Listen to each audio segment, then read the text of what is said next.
How did you get to New York City? I was born here. I didn't have to. I just arrived via the birth canal. Yeah.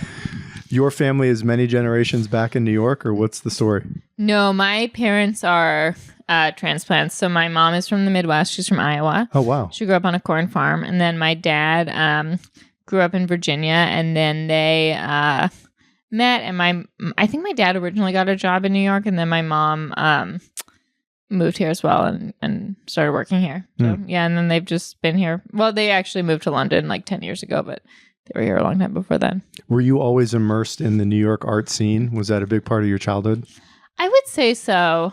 Less through my parents than I think probably through my school. I went to like a Catholic school. I'm sorry. And we, yeah, it wasn't too intense on the Catholicism. But it was like on the Upper East Side. So we went to the Met a lot for school. I went to the Nutcracker a lot in Lincoln Center. Or not a lot, but like, when it was on annually. I think I did grow up getting to go to a lot of, like, almost like taking museums for granted. Like I would go to the Natural History Museum with my dad. And yeah, so in that sense, yes. But my parents aren't like super artsy. So I didn't have like a kind of trendy artsy childhood, but definitely I just got to kind of take advantage of New Yorky stuff, which was cool. Was writing and comedy always part of your plan? How did that come about? That was not part of my plan at all. I actually would not really even consider myself a comedy fan. I mean, I'm like, loosely a comedy fan, but I was not someone who like watched stand up a lot as a kid. And my favorite shows have always been dramas. How did it come about? So I was working at Facebook and they gave us ad credit. And as like an employee perk, which I thought was so stupid. I don't know. It just seemed like a really dumb. I would have just rather been paid more money. And so I used my ad credit to run dating ads for myself. I was like 23. I just like thought it was funny, I guess. And then I was a data scientist, so I wrote like a statistical analysis of how my dating apps performed. And it was like funny. Like I wanted it to be kind of like, like facetious and sort of like silly. And it like went viral. So I started doing that with different apps, like trying to turn different apps into dating apps. And just writing like funny blog posts about it. And the blog like kind of blew up. Blew up by like San Francisco 2014 standards, not anything that would be considered viral today. But anyway, it was really fun. And I was like addicted to kind of writing jokes. I didn't realize that I liked writing jokes, but I just had such a good time with it. And then I was at a different tech startup that was really slow moving, at least my job was. And so I started taking stand-up comedy classes and like I would write jokes during the day. And then once I started doing stand-up, I was just like addicted to it, which was kind of a surprise for me because I'm not a performer. I'm like pretty, we just met, but I'm sort of like, I'm like an introvert. I'm like quiet and like kind of low energy. I would say like I'm awake for a lot of hours in the day, but I'm not like, I was never like a life of the party kind of person. And no one ever thought that I would be good at stand-up. Like, I think like when I first started doing it, well, I wasn't good, but like I really focused on writing jokes and I kind of was able to put together like a good set of like just like well-written jokes. And I think the people who I knew sort of like came out to see it because they were like, how is she going to do stand-up? Like she's not like, this isn't going to work. So that is how I got into it. But I am like, I still do stand-up and I really like it, but I have always been like more of a writer. And people even like in my stand-up, when I was doing stand-up, people would be like, you're a writer. Like no one was ever really thought that I was like much of a performer.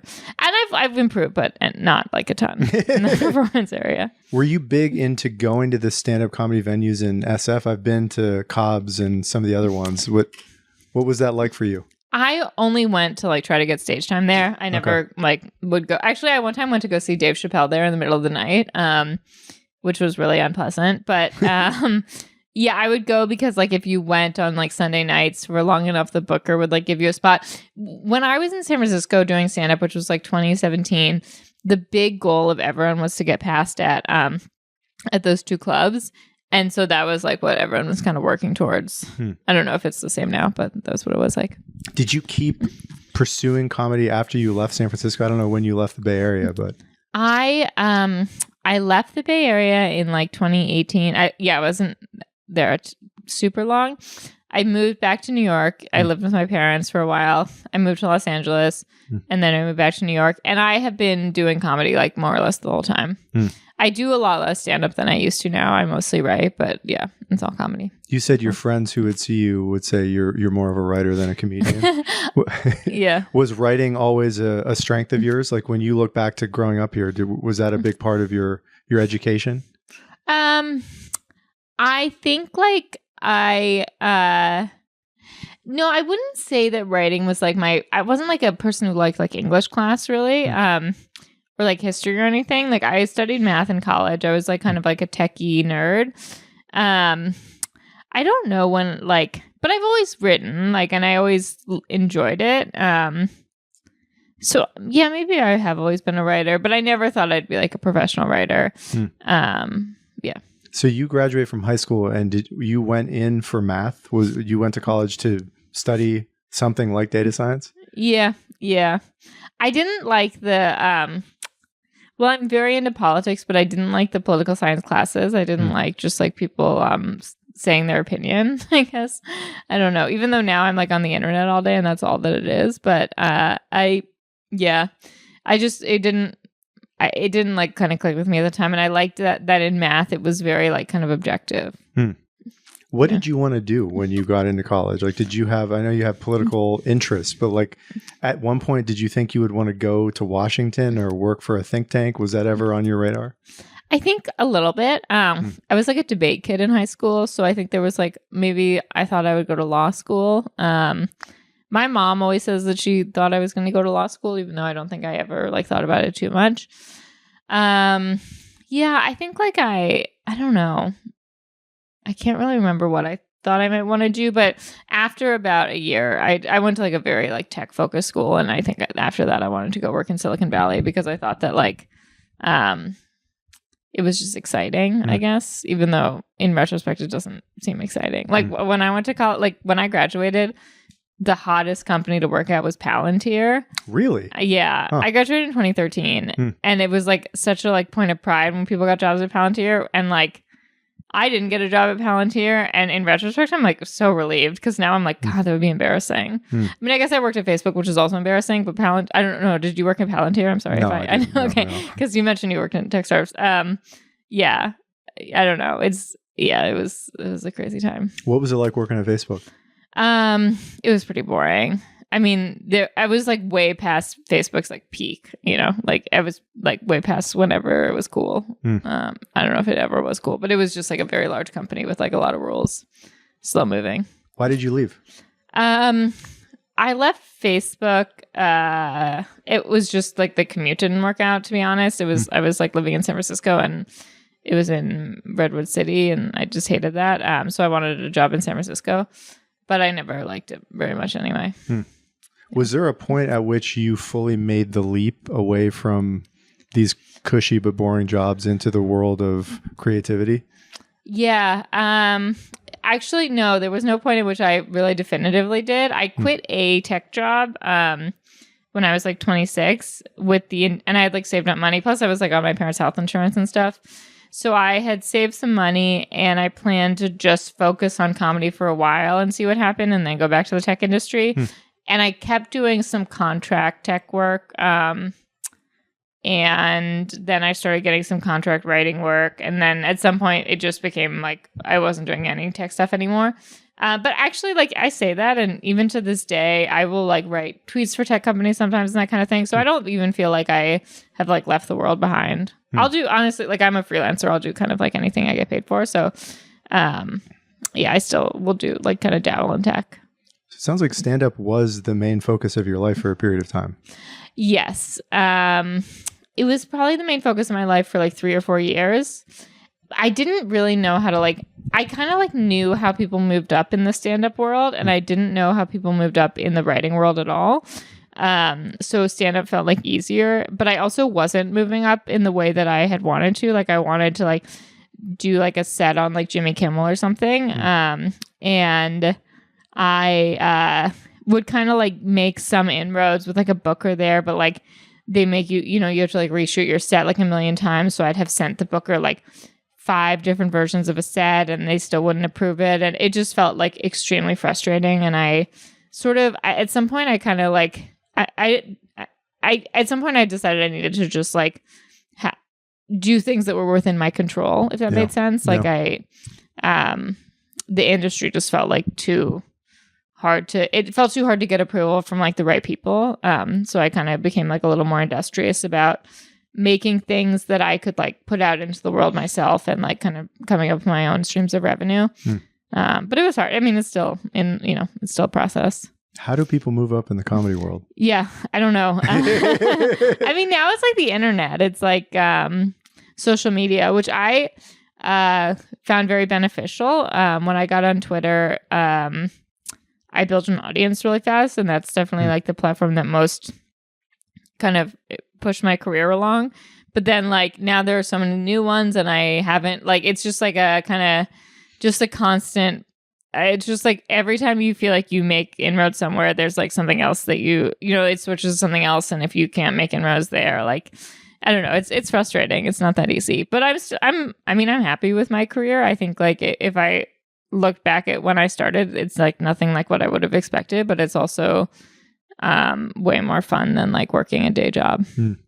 How did you build an audience on Twitter? What's important to know about that? I tweeted a ton. like if I tell you how much, you might not believe me, but it was like once an hour for like 4 or 5 years. Oh my God, really? Yeah, I just have a lot of thoughts. I don't know. It's just like I had a lot to say. Yeah, I was prolific, I would say. It was a really good form for me, and it is very upsetting that it doesn't, it doesn't really function anymore. And I have followings on other platforms too, but Twitter always really felt like it was like my thing. Like I really felt like I got it. I liked it. Yeah. That was mostly comedy comments or all over the place?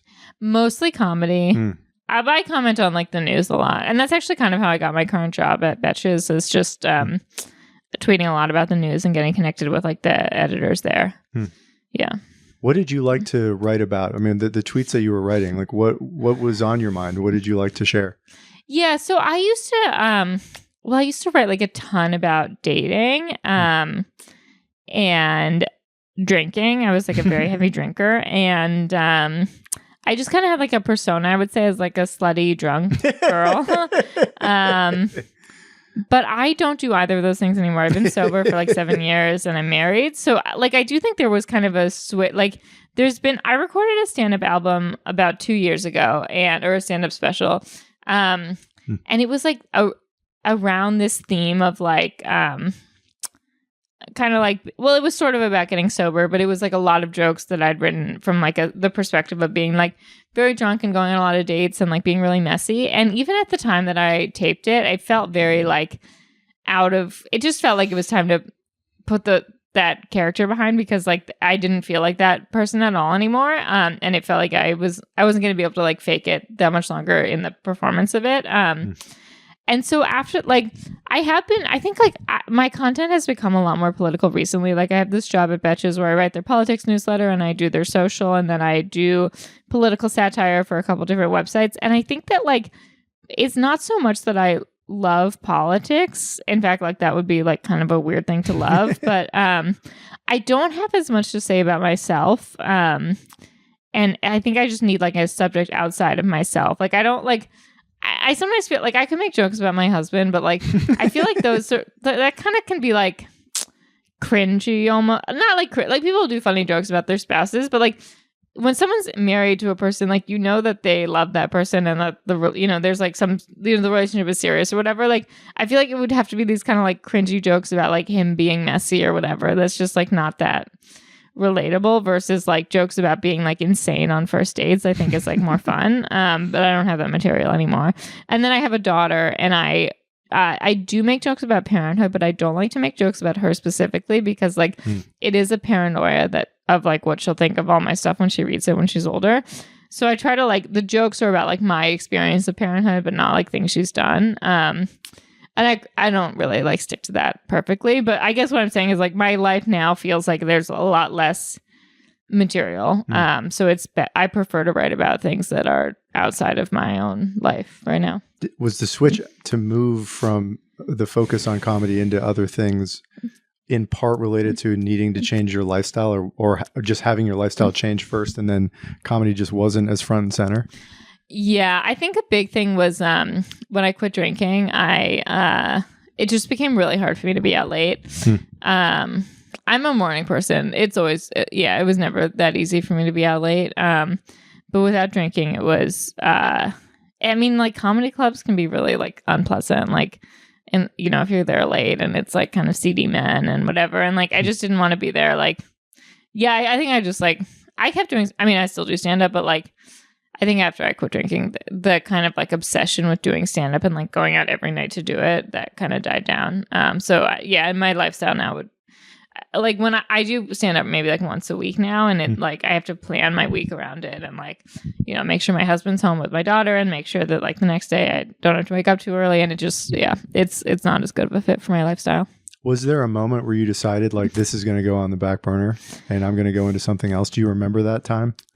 No, I think after I taped my special, which was 2 years ago, I just never like, I was like, oh, now I have to start from the ground up with material. And I am doing a show again in like a month that I'm really excited about. But like, I think I just, I felt like it seemed too daunting to try to come up with like a new hour from scratch. And so I just didn't push as hard.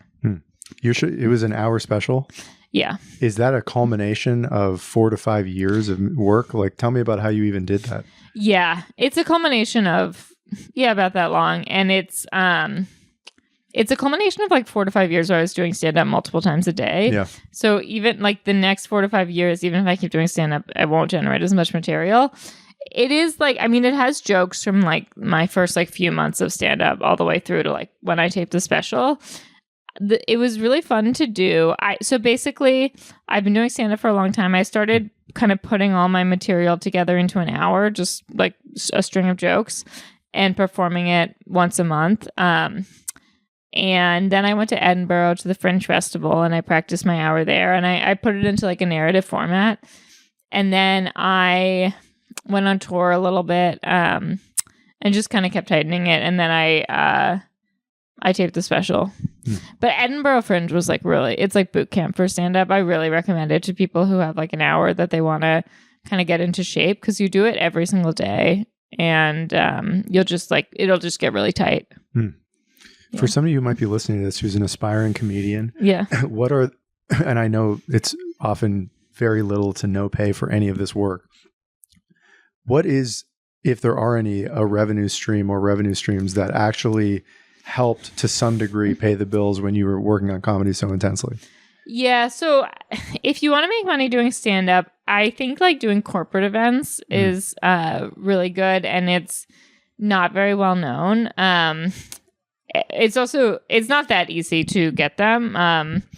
To be honest, I'm always down for more corporate events if you run a company and you're listening.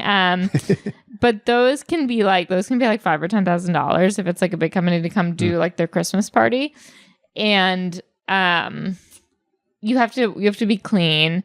I would recommend putting clean jokes on the internet, like business friendly jokes, and then someone might ask you, which is kind of how I have gotten the corporate jobs that I've gotten. Other revenue streams. You can write for internet publications. A lot of them pay. Some of them pay like really pretty well. Some of them pay not so well, which I guess is true of everything. And then other revenue streams. Something like selling a book is not that lucrative in my experience. I think like the things that people think might be lucrative really aren't. I have never gotten a lot of money from selling like a humor book. And then, so that one's out. TV shows, even if it takes a really long time to get to the stage where you get paid. So I wouldn't do that as like a way to make money. You can open up like a subscription service on like a Substack or something. that was like pretty good for me on Substack initially. The problem is that now like so many people have them and people don't want to pay for like individual subscriptions. So it's kind of like it's just like plateaued the amount of money I make on Substack. Yeah, but like jumping on kind of the next new thing that people can subscribe to. Yeah, that would be my recommendation. I would say like get on every social media platform and make it available for people to subscribe on every platform, which is a lot of work, but then it kind of becomes passive income, which is really good. Yeah. When you were really going after it with stand-up comedy, you spent part of that time in LA. Is that right? Tell me about the LA scene as it compares to New York. What's it like out there? I had a fun time. I heard that it's kind of dead these days, which is too bad, but the New York scene might be like sort of dead. I haven't like really been too into it either. I had a great time in LA. I was there in like 2019. And yeah, it's just like, it's very, it feels like, endless summer. Like everyone's always in shorts and it's just like something more casual about it. Yeah, I liked it a lot. I left because of the pandemic and I had like some friends, but not like any close friends. So I spent the pandemic really just with my boyfriend at the time. And then we broke up and then I was like, I don't really have anyone to hang out with now. So I moved back to New York. But I did have a nice time in LA. It felt very like young. Like I felt kind of younger there than I did in New York. Like even like coming from New York, going to LA, I just felt like it was just like a youthful place. You said that you became a mom 2 years ago, something like that? 8 months ago. 8 months ago. Oh my God. 8 months, okay. Yeah. And that there's, I'm sure, great humor in becoming a mom and the whole process. Yeah. What has stood out to you? Like, what are the most comedic observations you've made, or just interesting observations made about this transition? I think like what's funny is like just the effort that it takes to try to like impress your daughter or like your baby, like not even like just trying to like my daughter will just be so stoic and I'll go to like great lengths to try to get her to crack a smile or to get her to like calm down, and I feel so silly.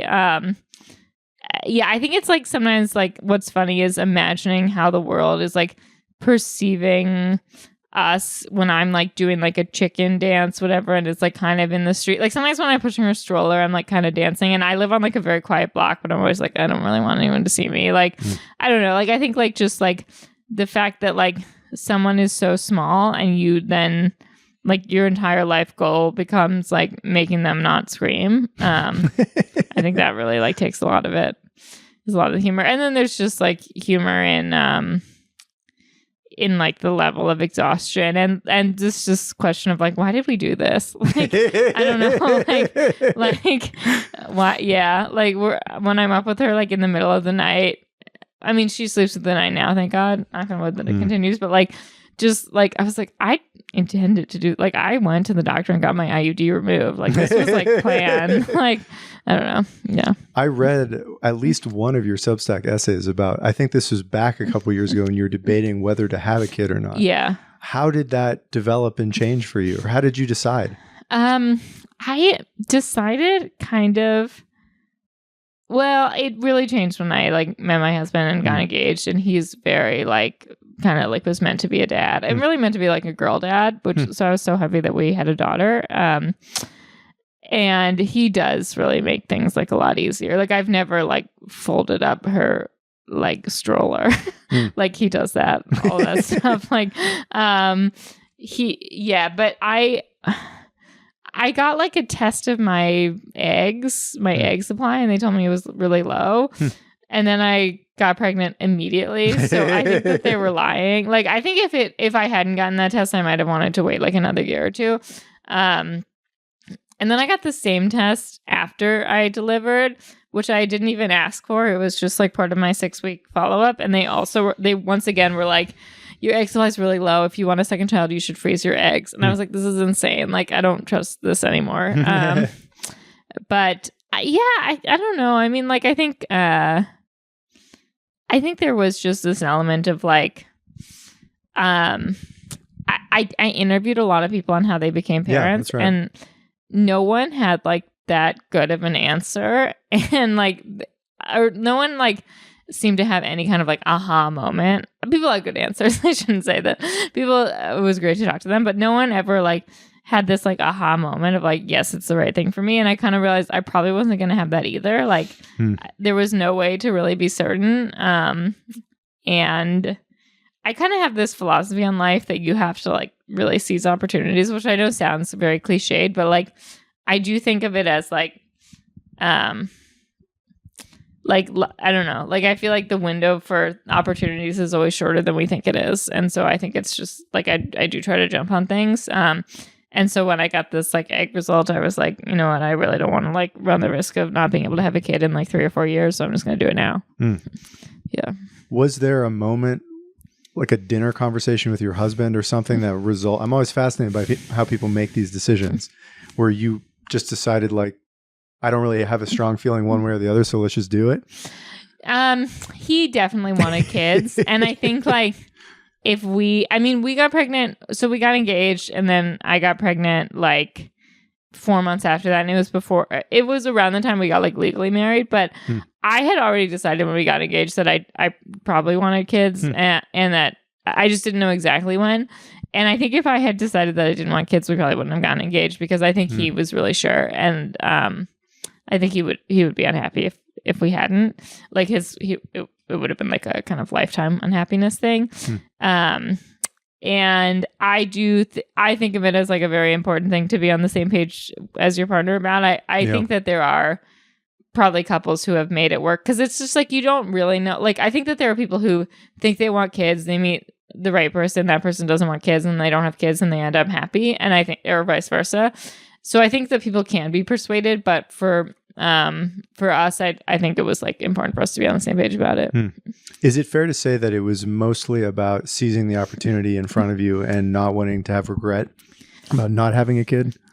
I think the timing definitely was. I wanted to have a kid, but I think in my head I was going to have a kid when I was like 38 or something. And I had her when I was 33. I will say I'm such a hypochondriac, and I like the age of being like a geriatric mother is like 35. Yeah. And like even you have to go to the doctor so much when you're pregnant. And there were like so many times where like some test result was slightly weird, and the doctor would be like, oh, you know, you're not technically geriatric, but you're like kind of close. So like we should check this out further. And I think that made me kind of grateful to be doing it at 33. I don't know if I'll have another kid, but I do feel like I don't think I'm a person who can like handle like being in a high risk category, which would be the case if I had another one. Like if you're over 35, you're automatically high risk. Like I got sent to a high risk center for something at one point during my pregnancy, and it like really shook me. And I think I'm just like, I have so much medical anxiety that I think it was better for me to do it a little earlier. But I mean, that being said, I know so many women who had kids in their late 30s and their 40s and had perfectly healthy pregnancies. It's like more my own paranoia. I mean, 8 months in, you're still really in the thick of it. I'm very in the thick of it. What's important to know? Like what has been revelatory? Yeah, that's funny. My friend was just asking me for tips today, but she's pregnant. But like the only thing I could come up with was, this is really specific to actually delivering a baby. But I really think you should take a stool softener like the day that you deliver.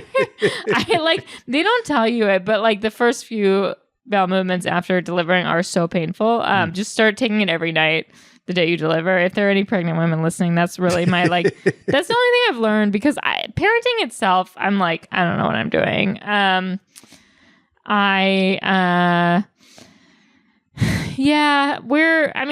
lot of fun with it. The happy song is a great my other parenting tip. If you guys don't know it, listeners, it's the song by Imogen Heap that's like just designed to make babies calm, and it works really well on my baby. But other than that, yeah, I mean, I feel like when she's like screaming, it's just like a matter of trying like a million different things. I have really enjoyed breastfeeding, which I didn't expect to do. I expected I would try it and give up. But yeah, that has been very fun. And in my opinion, it makes it a lot easier because it's like the number one thing to calm her down. So I guess I would say like, I think there's a lot of people, hear that formula is much easier. And I think maybe it is. I didn't do it, so I wouldn't know. But I think like I guess I would say like the benefits of breastfeeding. I don't want to be too like there's like this whole I don't know, you're probably not seeing the same content as I am on I don't know if you're not a woman with an 8-month-old.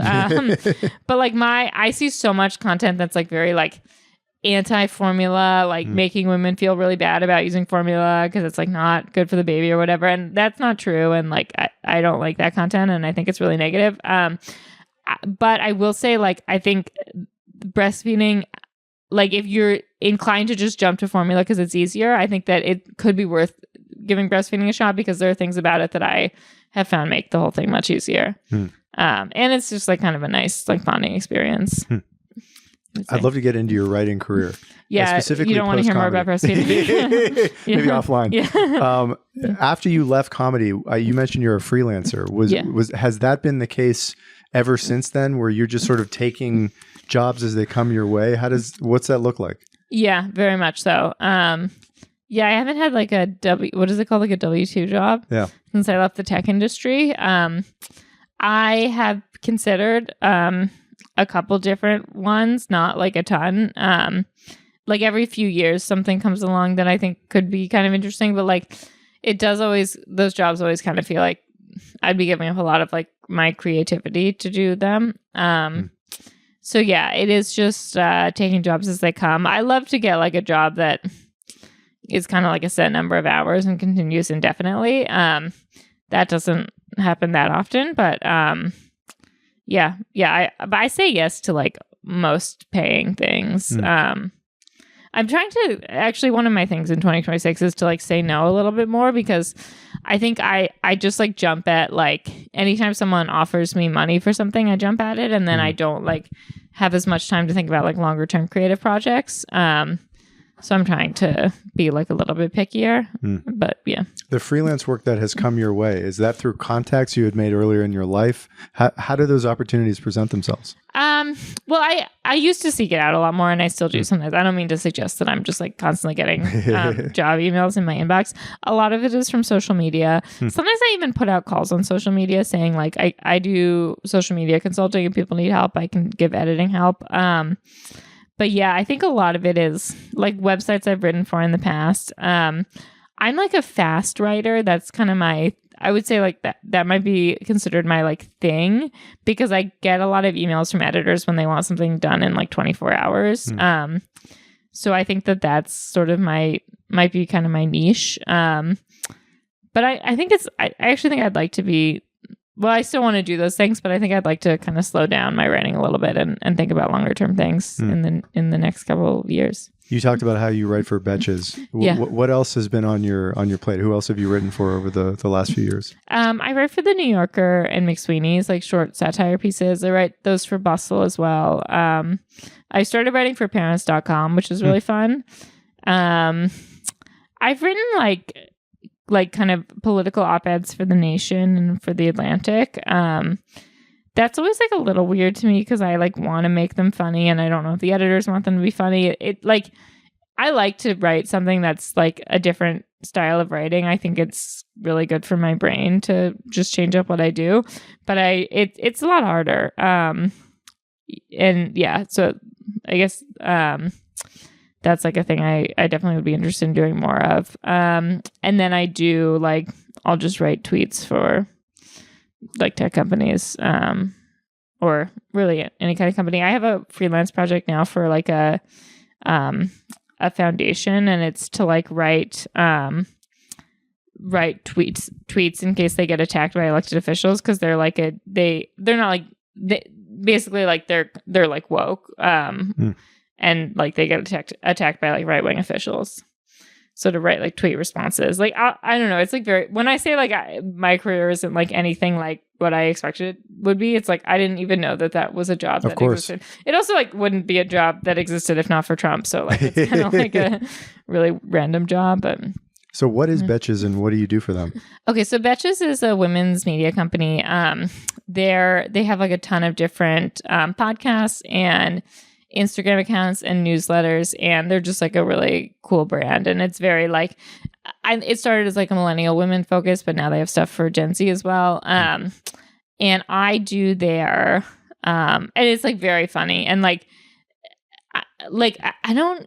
I might describe it overall as comedy, but I think it's overall just sort of like cultural. Like it's very like in touch with like the moment. I do their political newsletter, which is like kind of bringing this like funny millennial voice to the news of the day. It is, it can be really difficult. Like on days when, like this week, the news has been insane. Yeah. And it can just be really difficult to have like any kind of funny tone when it's about like mass shootings and that kind of thing. And then I also do like kind of the same thing on their Instagram, which is about, or like their social media, just kind of trying to capture that tone. I do find it really, I feel like it is important to me to be factually accurate and to highlight stories that I don't think are getting like enough attention elsewhere. And I think like we live in an age where people are not getting their news from like the traditional news outlets, and those outlets have like a lot of problems, but they are fact checked. Like I guess I would like push back when people say like, oh, I don't believe anything in the mainstream media. Like the facts that they say are accurate, and if not, they issue a correction at like the New York Times or CNN or whatever. So I really do like, my goal is to try to bring that level of accuracy and kind of mix it with a tone that makes it kind of like easier to tolerate. But it is always like, I always check my facts against like CNN, ABC, NBC. Like I really like, I trust those outlets to have like the facts right, even if they're not like covering the stories that I think are the most important. Because I think it is like, I think there's just so much like misinformation out there. I'm always interested in guests and their habits. Like, do you have like sacred time you carve out every single day to write? How do you produce the kind of content that you do intentionally? I know it's got to be impossible with an 8-month-old, but historically, how have you tried to design your life to do that? Yeah.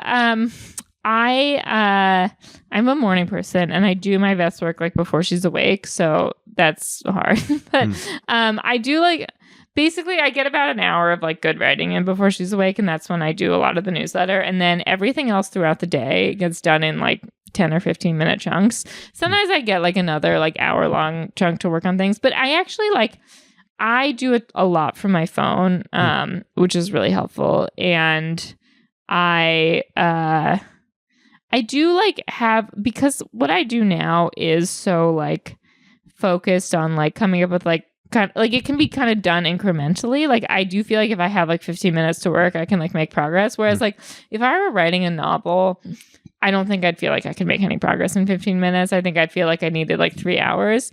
I don't have like a very good attention span anymore anyway. So it works for me for now. I do imagine that one day I want like, you know, a 2-hour writing block in the morning, which I used to have. Yeah. But now it's very like, my workflow is very like, I just make notes on my phone of things that I have to do. And then when I'm like, you know, like if my daughter's taking a nap, I'll just like kind of go through and knock out a few things. But it doesn't really require like a ton of focus. You mentioned that you also do social media consulting. And I assume the people who hire you are looking to grow their presence on social media generally. Yeah. If you had to 80-20 rule this, like what are the low-hanging fruit that most people are missing that might help them in that department? I think like commenting on the biggest story of the day, which is tough if you want to avoid talking about the news. It doesn't have to be like there. I think what I found is like there can be an angle to the news from like any perspective. So like tech news, like if I'm writing it for like someone in tech, there's usually like an angle to kind of like the biggest story or whatever. But I would say that a lot of times what happens, especially with X, which I think of as kind of a dead platform, but I still do meet people who want to grow their X platform. With X, like when something huge breaks, people go to X, and that's when there's like a lot of engagement. So like I think that just like really, instead of trying to write like, you know, 3 tweets a day, just being able, when they're like, an example would be the fallout between Trump and Elon Musk. Like X was so active that day, and just like being able to set aside a few hours when that kind of thing happens to like write like 10 jokes, I think is like more effective than trying to do a little bit every day. And then on Instagram, growing a platform, yeah, I think like posting video content, I guess, which is like dumb advice, but trying to turn things into video, even if it's like just like something that makes more sense as like a tweet, trying to turn it into a video anyway. Yeah, and posting at least once a day on Instagram. Also, I really do think though a big thing is like volume. Like I'm like a big fan of just trying stuff, just like, you know, sending it out into the world, unless you think you might get canceled, which doesn't really happen anymore. Philosophically, how do you feel about artists and thinkers needing to even consider this stuff? That, like, you know, I'd imagine as somebody who has spent at least a big chunk of your life providing your own independent thoughts about whatever is on your mind to a group of strangers in a dark club, you know, the incentives to align with the algorithms on these platforms to get more influence, I hear from almost every artist that I meet now. And I'm curious what you think about that development just for culture and civilization generally. I think I'm more bullish on... Bullish is when you like something, right? I think I'm more into... I never have understood bull market versus bear market because I think bulls and bears have very similar energies. You know, like, I don't know, whatever. Okay, I'm bullish on social media relative to most people. I do understand the force for good. I understand the downsides for sure, but I think that there was no, like, people try to glorify these other ages of art and like, I'm not a historian. I don't really know. But like, I think that art has been like pretty much exclusively like a thing that rich people have been able to do. Like, I think like there was no, like, even when I started stand-up, the path to break in as a stand-up comedian was so narrow, and it required like the approval of like 5 people total. Like, if you had to like win over one of the 5 late night bookers if you wanted your career to advance. And I think that now it's become like a lot more democratized and like a lot more people can kind of get their content out into the world. The algorithms themselves like are very, it does require like kind of business savvy to continue gaming them. But I think that like there was a business savvy to moving up in the industry beforehand. It's just like now it's like you have to think about how to make your content appealing to the algorithms, but before then you had to think about how to make your content appealing to like a Hollywood executive. That said, there are some things I think are really, really frustrating. One is that like pretty much every app has moved to like a For You style feed instead of a feed where you see the people you're following. Yeah.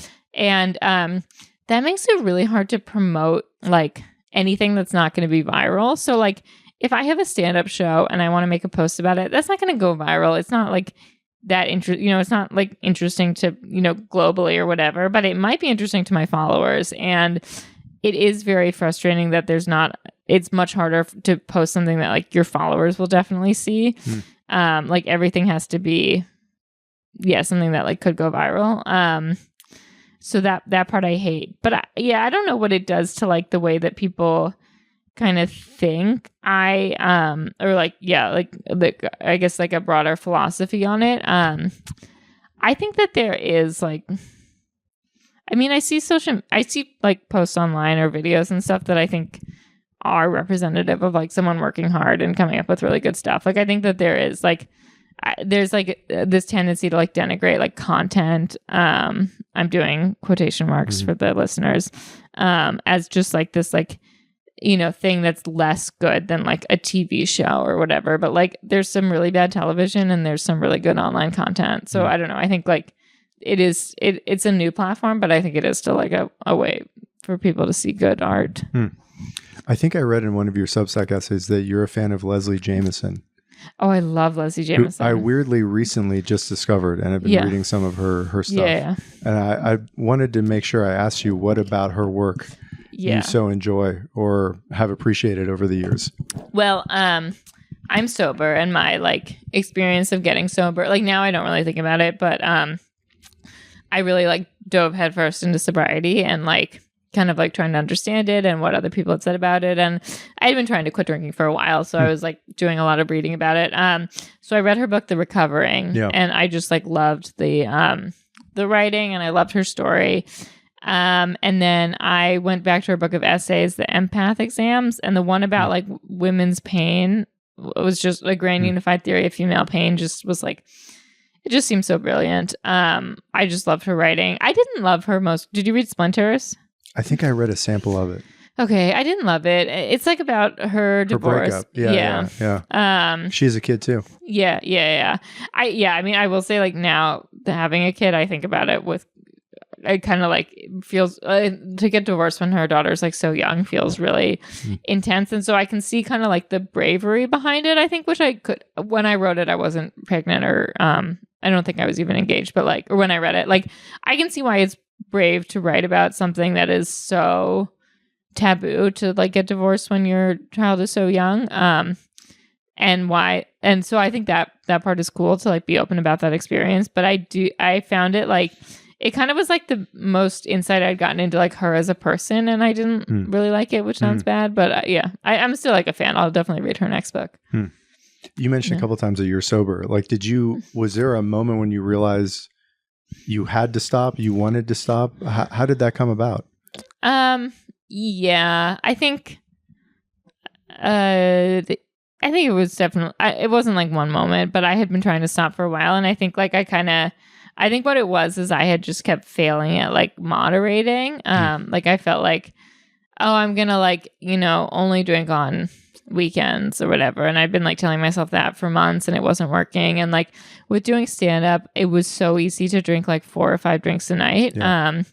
And I would do kind of crazy things, which like people wouldn't know about because like I was also like kind of an introverted drunk. And like I would like walk home, like I was living on the Upper East Side and I would like get drunk and like walk home from like Queens in the middle of the night. Like it was really kind of wild. And I would like stop at like convenience stores and get like Celsius and like little white wine things. And I like didn't have like a day job, so I didn't have anything to get up for, but I just felt like shit all the time. And like, I don't know. And I did get mugged, honestly, several times, but that was not like the breaking point. It was just like, I think it was just like this realization that I needed to like kind of like quit entirely and sort of like address the problem, that it wasn't like, like I'm like right now, like, oh, I should eat more like broccoli, but I don't need to have like a big, I don't need to like go digging into my psyche to understand why it's hard for me to like eat broccoli or whatever. Like I just don't like it that much. But like with drinking, I was like, oh, I need to like do some like exploration to really go into it. What worked? What helped? I was obsessed with this podcast called Home that I listen to all the time, and I still follow both the hosts on social media and like really like their work on sobriety. I think like, you have to kind of like let your life sort of like idle for a little bit. Like I had to just be okay with like not leaving my house after like 6 for a while. So like I was pretty antisocial for a bit. I think just like like I would say like try to like, this is more of just like a life hack for enduring anything hard, but like give yourself permission to do something else that's bad for you, if that makes sense. Like just like be okay with like eating a lot of sugar or something, like whatever. Like I feel like I ate froyo like every night for dinner for like a month, like that kind of thing. Like you need to like kind of like go, like if you're really trying to quit like a really bad habit, you have to go in steps. So you have to like replace it for a little while with something else. Or like it can be like binge watching TV, really just anything. If there's anything else, like if you're trying to quit something that's really bad and there's another thing that you just sort of try to do less of because it's not great for you, I would say like lean into that other thing. And like that's probably not advice that like a therapist would give someone or like an addiction expert, but that is my advice. Supplanting it, basically. Supplant it. And then that other thing will be like easier to give up, I would imagine you would probably say the answer is yes, but how that doing that has improved your life, but how has it changed your life? The giving up alcohol in terms of it, especially as it applies to like your art form. It's like night and day how it changed my life. I can't, like at the point when I quit drinking, I think like I can't even really imagine what the next few years would have been like if I hadn't stopped drinking. It has made my life feel it's made like, I just feel like there's, well, like logistically, I just have more time now. Like it took up a lot of time to like be drunk and hungover. I think sobriety is really good for creativity. I know there are people who think that like drugs makes you more creative, and I thought that alcohol was like really good for performing stand up for a long time. But I think it's just like it just makes me feel like the future, like I can like, I think when I was drinking, I used to feel like I had to get all this stuff done by the time I was like 30, because like I might be like decrepit after that, you know, and I don't really feel that way anymore. So I think it just has made like life feel longer in a good way. Yeah. I always like to close these conversations by asking guests about how they think of success. And I mean, you've already overcome things you just mentioned that I'm sure you would regard as a major turning point and probably something very hard that was very successful for you. But when you think about the word success as it applies to comedy or to writing, especially just to your career in general, what does that word mean to you? How do you think about having a successful career, a successful life? Yeah, I mean, like when I started doing comedy, my idea of success was like making a living from it. And that is no longer my idea of success. For one thing, like the word living is not well defined. Like I just like, there's like a lot of different amounts of money that could qualify as a living. I'm trying to move away from any kind of financial definition of success because a lot of the things I do for money that pay the most are like the least creatively fulfilling. So I don't know what the alternate definition of success is. Like, I want to make something that I think like, I don't know, what is my, like, I want it to feel worth my time. Like, I want to like think back on the time I spent on it and think that the product was like, kind of represents that time, I guess, like something that I really feel like uses my time well. And I think there's an element for me, not that I think this needs to be other people's definition of success, but like working to my strengths. Like I want to like, I want to make something that feels like it makes the best use of my specific skills. Even if it's not the thing that I most want to do, I want it to be like the thing that kind of most needs me, basically, which is hard to say about comedy because does anyone need more comedy? But maybe, I don't know. I guess I'm exploring that. I want to sneak in one last question. You mentioned at the beginning of the conversation that you have an upcoming date where you'll be performing in New York. Where and when is that? It's January 20th at Grove 34 at 7. And you can find tickets on my... Is this going to be out by January 20th? I think so. Okay, great. Find tickets on my social media. It's also free, so you can just come. Great. It's very new. It's very going to be kind of raw, but I think it'll be fun. Ginny, thanks for doing this. Yeah, thanks so much. This was really fun.